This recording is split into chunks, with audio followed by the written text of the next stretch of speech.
ఆమె తల్లిని అత్త అని పిలిచేటువంటి చొరవ గోదాదేవికి ఉంది. తండ్రిని మామ అని పిలవగలే చొరవ ఉంది. మామాన్ మగళే మణిక్కదవం అంటే గోదాదేవి వచ్చేసరికి ఆ గోపిక ఇంకా నిద్రపోతూనే ఉందట. సుసంపన్నురాలైనటువంటి ఈమె మంచి మాణిక్యాలు పొదిగినటువంటి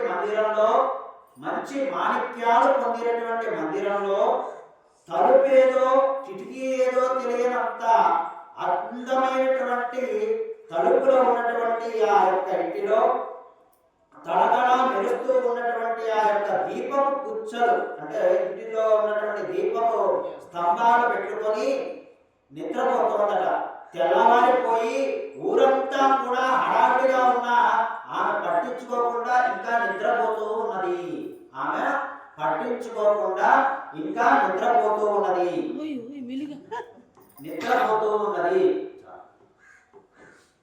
అంతటా గోదాదేవి ఓ అత్త కూతురా మణిక్కదవం తాల్ తిరువాయ్ తలుపులు తెరవమ్మ.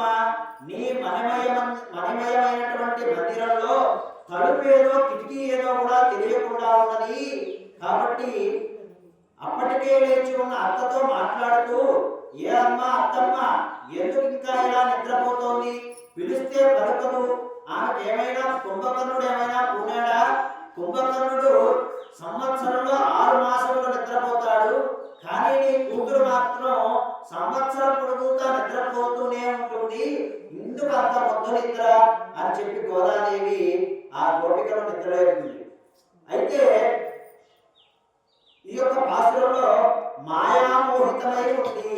అందుకే మన మీద సుఖ దుఃఖాలు ద్వంద్వాలు బలంగా పనిచేస్తాయి. మాయ వల్ల వచ్చేది మోహం అయితే మోహం వల్ల కలిగేది బుద్ధిమాంద్యం. బుద్ధిమాంద్యం వల్ల మనకి చెవులు పనిచేయవు, నోరు పనిచేయదు. అందుకే మంచి నిద్రలో ఉన్నటువంటి వాడిని మనం ఇంకొక మాటతో కూడా పోలుస్తాం. ఎవరా అంత ముద్దు నిద్రపోతున్నావు, ఉన్నావా పోయావా అంటూ ఉంటాం సదాగా చమత్కారంగా. అలాగా పక్కనే పిడుగుల పట్ట చలించకపోవడం, నిద్ర లేపడానికి వచ్చేవాళ్ళు ఎన్ని తిట్టినా కూడా బదులు ఇవ్వకపోవడం, ఇవన్నీ కూడా ఆ యొక్క బుద్ధిమాంద్యం వల్లనే ఏర్పడతాయి. ఈ దుస్థితి తప్పి మనిషిలాగా ఉండాలి అంటే మనసు ఆవహించే మాయను జయించాలి. మాయను జయించాలి అంటే మాయామానుష రూపుడైనటువంటి పరమాత్మను అర్చించాలి అని చెప్పి గోదాదేవి ఈ యొక్క పాసురం ద్వారా తెలియజేస్తోంది. అందుకే కృష్ణ పరమాత్మ కూడా ప్రమాదాలస్య నిద్రాభిః తన్నిబధ్నాతి భారత అని భగవద్గీతలో చెప్పాడు. అందుకే నిద్రను చేయించాలి. పొద్దున్నే నిద్ర లేవండి అని పెద్దలు చెప్పడానికి గల కారణం అదే. మన గోదాదేవి కూడా చెబుతున్న సత్యం కూడా అదే. ప్రతి ఒక్కరూ కూడా ఆ యొక్క గోదాదేవి ప్రసాదించినటువంటి పాసురాలలో సత్యాలను తెలుసుకుంటూ ఆ పరమాత్మ యొక్క ఆరాధనకు విశేష సంఖ్యలో భక్తులందరూ కూడా ఆలయానికి వచ్చి భగవత్ కైంకర్యంలో పాల్గొనాలి.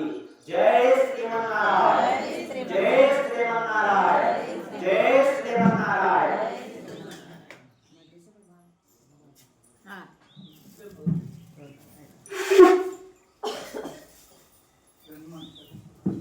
Yeah.